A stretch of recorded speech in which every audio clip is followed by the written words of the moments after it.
بسم اللہ الرحمن الرحیم۔ السلام علیکم معزز طلباء کرام، آپ سب کیسے ہیں؟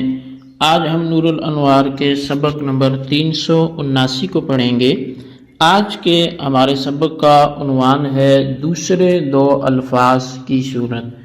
آج کے ہمارے سبق کی عبارت وَأَمَّا فی قَوْلِهِ اسْتَبْرَئِ رَحْمَكِ سے شروع ہوتی ہے، کیونکہ ہم نے ان الفاظ کا بیان شروع کیا تھا کہ جو ہیں تو الفاظ کنایہ لیکن ان سے واقع ہونے والی طلاق رجعی ہے۔ تو ایسا کیوں ہے، اس کی وجہ بیان کرتے ہوئے ہم نے اعتدی کے قول کے حوالے سے اپنے سبق کو مکمل کیا۔ چونکہ 3 الفاظ تھے تو ان میں سے 2 رہتے تھے، ایک انتی واحدتن اور دوسرا استبرئی رحمکی۔ تو ان دونوں کے حوالے سے ہم آج بحث کرتے ہیں۔ مصنف علیہ رحمہ لکھتے ہیں وَأَمَّا فِي قَوْلِهِ اسْتَبْرَئِ رَحْمَكِ فَلِأَنَّهُ يَحْتَمِلُ أَنْ يَكُونَ طَلَبُ بَرَاءَةِ الرَّحْمِ لِأَجَلِ الْوَلَدِ أَوْ لِنِكَاحِ زَوْجٍ آخَرَ۔ اور بہرحال اس کے قول استبرئ رحمک میں تو یہ بھی احتمال رکھتا ہے کہ براءت رحم کی طلب بچے کے لیے ہو یا دوسرے شوہر سے نکاح کے لیے ہو۔ فَإِذَا نَوَى هَذَا يَقَعُ الطَّلَاقُ الرَّجْعِيُّ فَإِنْ كَانَتْ مَدْخُولًا بِهَا فَكَأَنَّهُ قَالَ كُونِي طَالِقًا ثُمَّ اسْتَبْرَئِي رَحْمَكِ وَإِنْ لَمْ تَكُنْ مَدْخُولًا بِهَا يَكُونُ قَوْلُهُ اسْتَبْرَئِي رَحْمَكِ مستعارا من قوله کونی طالقا علی نحو کل ما مر فی اعتدی۔ اور پس جب شوہر نے اس کی نیت کی تو طلاق رجعی واقع ہو جائے گی۔ پس اگر عورت مدخول بہا ہو تو گویا شوہر نے یہ کہا ہے کہ تو مطلقہ بن جا، پھر اپنے رحم کی پاکی طلب کر۔ اور اگر مدخول بہا نہ ہو تو اس کا قول استبرئ رحمکی اس کے قول کونی طالقاً سے بالکل اسی طرح مستعار ہوگا جیسا کہ اعتدی میں گزر چکا ہے۔ وَأَمَّا أَنْتِ وَاحِدَةٌ فَلِأَنَّهُ يَحْتَمِلُ أَنْ يَكُونَ مَعْنَاهُ أَنْتِ وَاحِدَةٌ عِنْدَ قَوْمِكِ أو عندي في الجمال أو المال ويحتمل أن يكون معناه أنت طالق طلقة واحدة۔ اور اس کا انتی واحدۃ کا جو قول ہے تو اس میں اس کا احتمال رکھتا ہے کہ اس کے معنی یہ ہوں کہ تو اپنی قوم کے پاس یکتا اور لاثانی ہے، یا تو میرے نزدیک خوبصورتی یا مال میں اکیلی ہے تو جیسی دوسری نہیں۔ اور یہ بھی احتمال ہے کہ اس کے معنی ہو کہ تو مطلقہ ہو ایک طلاق سے، یعنی تم مطلقہ ہو، تمہیں طلاق ہے ایک طلاق سے۔ فَإِذَا نَوَى هَذَا فَيَقَعُ الطَّلَاقُ الرَّجْعِيُّ، تو پس جب اس نے اس کی نیت کر لی تو ایک طلاق رجعی واقع ہو جائے گی۔ وَلِهَذَا قَالَ بَعْضُهُمْ إِنَّهُ إِنْ قُرِئَ وَاحِدَةٌ بِالرَّفْعِ لَمْ تَطْلُقْ قَطْ لِأَنَّ مَعْنَاهَا مُنْفَرِدَةٌ عَنْ قَوْمِكِ وَإِنْ قُرِئَ وَاحِدَةً بِالنَّصْبِ يَقَعُ الطَّلَاقُ الْبَتَّةَ لِأَنَّ مَعْنَاهَا أَنْتِ طَالِقٌ طَلَقَةً وَاحِدَةً وَإِنْ قُرِئَ بالوقف فحینئذ یحتاج الی النیۃ۔ تو فرمایا کہ اسی وجہ سے بعض حضرات نے کہا کہ اگر واحدہ تن کو رفع کے ساتھ پڑھا گیا تو ہرگز طلاق واقع نہ ہوگی، کیونکہ اس کے معنی ہے تو اپنی قوم میں یکتا ہے۔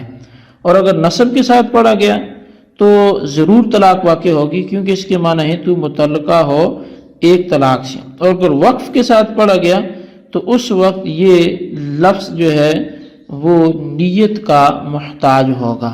فَإِنَّ نَوَى تَقَعُ عِنْدَ الشَّافِعِيِّ وَلَكِنَّ الْأَصَحَّ أَلَّا اعْتِبَارَ لِلْإِعْرَابِ لأن العوام لا يميزون عن وجوه الإعراب فعلى كل حال يحتاج إلى النية أما في الوقف والنصب فظاهر أنه يصح معنى الطلاق بالنية وأما في الرفع فلأنه يحتمل أن يكون معناه أنت ذات طلقة واحدة ثم حذف المضاف وأقيم المضاف إليه مقامه.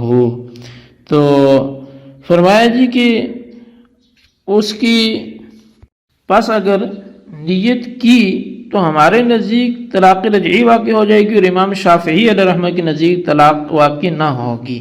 لیکن صحیح یہ ہے کہ اعراب کا اعتبار ہے ہی نہیں، کیونکہ عوام اعراب کے طریقوں سے وہ امتیاز نہیں کر پاتے، لہٰذا ہر حال میں نیت کی ضرورت ہے.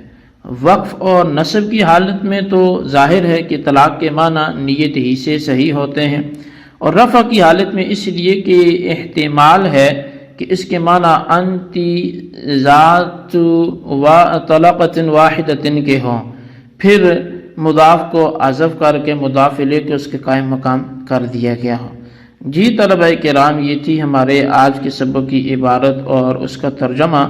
آئیے اب اس کی وضاحت کی طرف بڑھتے ہیں. ان الفاظ ثلاثہ میں جن سے طلاق رجعی واقع ہوتی ہے، دوسرا لفظ استبرئی رحمتی ہے، کیونکہ اس لفظ میں دو احتمال ہیں. ایک تو یہ کہ پاکی رحم کی طلب بچے کے لیے ہو، یعنی شوہر نے یہ کہا کہ تو حیض کے ذریعے اپنا رحم پاک کر تاکہ اس کے بعد میں جماع کروں اور پھر بچہ پیدا ہو. اور دوسرا احتمال یہ ہے کہ دوسرے شوہر سے نکاح کے لیے تو اپنا رحم پاک کر، یعنی میں تجھ کو طلاق دے چکا، لہٰذا حیض کے ذریعے رحم پاک کر تاکہ دوسرے کے ساتھ نکاح کر سکے. پس جب شوہر نے اس دوسرے احتمال کی نیت کی تو اس سے عورت پر طلاق رجعی واقع ہو جائے گی. چنانچہ اگر عورت مدخول بہا ہو تو تقدیری عبارت یہ ہوگی، گویا شوہر نے یوں کہا کہ کوئی کونی طالقا ثم استبرئی رحمکی، کہ تو پہلے طلاق والی ہو جا، اس کے بعد پھر برات رحم کو طلب کر. اور اگر غیر مدخول بہا تو اس کا جو قول ہے استبرئی رحمہ کے، اس کے جو قول کے معنی ہے وہ کونی طالقا سے یہ مستعار ہوگا، جیسا کہ اعتدی میں یہ بات گزر چکی ہے. اور لفظ طلاق سے چونکہ طلاق رجعی واقع ہوتی ہے، کونی طالقا سے یہ مستعار ہے، تو اس لیے اس سے طلاق رجعی واقع ہوگی. تیسرا لفظ جو ہے وہ انتی واحدۃ ہے. یہ لفظ بھی احتمال بہت سے رکھتا ہے. چنانچہ ایک احتمال تو یہ ہے کہ اس کے معنی ہو کہ انتی واحدۃ عند قوم کی، کہ تو اپنے قوم کے نزدیک یکتا ہے اور لاجواب ہے، یا یہ معنی ہو انتی واحدۃ عندی فی الجمال و المال، کہ تو میرے نزدیک جو ہے وہ خوبصورتی یا مال میں یکتا ہے، روزگار ہے.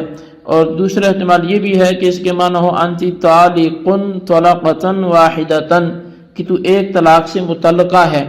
پس جب شوہر دوسرے احتمال کی نیت کرے گا تو اس سے طلاق رجعی واقع ہو جائے گی، کیونکہ اس صورت میں طلاق لفظ صریح جو ہے وہ موجود ہے اور لفظ صریح سے طلاق رجعی واقع ہوتی ہے، لہٰذا اس صورت میں بھی طلاق رجعی واقع ہوگی.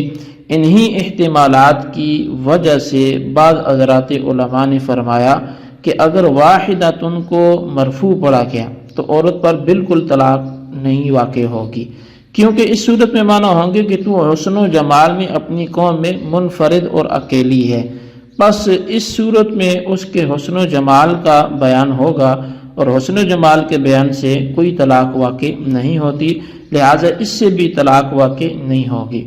اور اگر اس کو منصوب پڑھا گیا، یعنی تو انتی واحدتن پڑھا گیا، تو طلاق واقع ہو جائے گی، کیونکہ اس صورت میں معنی یہ ہوں گے کہ انتی طالق طلقۃ واحدۃ. پس واحدہ کا موصوف چونکہ صریح طلاق لفظ موجود ہے، اس لیے اس سے بھی طلاق رجعی واقع ہوگی. اور اگر اس کلمہ کو وقف کے ساتھ پڑھا گیا تو اس صورت میں یہ لفظ محتاج نیت ہوگا. چنانچہ اگر شوہر نے طلاق کی نیت کی تو ہمارے نزدیک طلاق رجعی واقع ہو جائے گی، امام شافعی کے نزدیک کوئی طلاق بھی واقع نہیں ہوگی. شارح فرماتے ہیں کہ صحیح بات یہ ہے کہ اعراب کا کوئی اعتبار ہے ہی نہیں، کیونکہ عوام جو عام لوگ ہیں وہ وجوہ اعراب میں تو امتیاز کرتے نہیں ہیں، اس کے حوالے سے تو وہ بحث کرتے ہی نہیں ہیں، لہٰذا رفع نصب وقف ہر صورت میں یہ لفظ محتاج نیت ہوگا. وقف اور نصب کی صورت میں نیت کے ساتھ طلاق کے معنی کا صحیح ہونا تو ظاہر ہے، اور رفع کی صورت میں یہ احتمال ہے کہ اس کے معنی ہو انتی ذات طلقۃ واحدۃ، پھر مضاف کو حذف کر کے مضاف الیہ کو اس کے قائم مقام کر دیا گیا ہو۔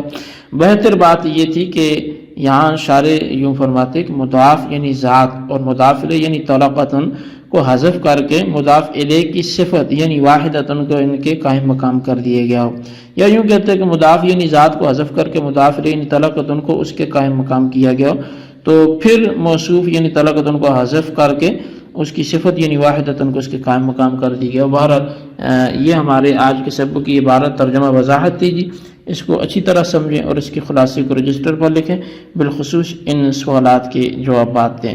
سوال نمبر 1 یہ ہے کہ استبرئی رحمکی سے طلاق کون سی واقع ہوتی ہے اور کیوں؟ اور سوال نمبر 2 یہ ہے انتی واحدۃ سے طلاق کون سی واقع ہوتی ہے اور کیوں؟ جو آپ عنایت فرمائیں۔ اللہ تبارک تعالیٰ سے دعا ہے جو کچھ ہم نے پڑھا سنا اسے یاد رکھنے کی توفیق نصیب فرمائے، آمین بجاہ النبی الامین صلی اللہ علیہ وسلم۔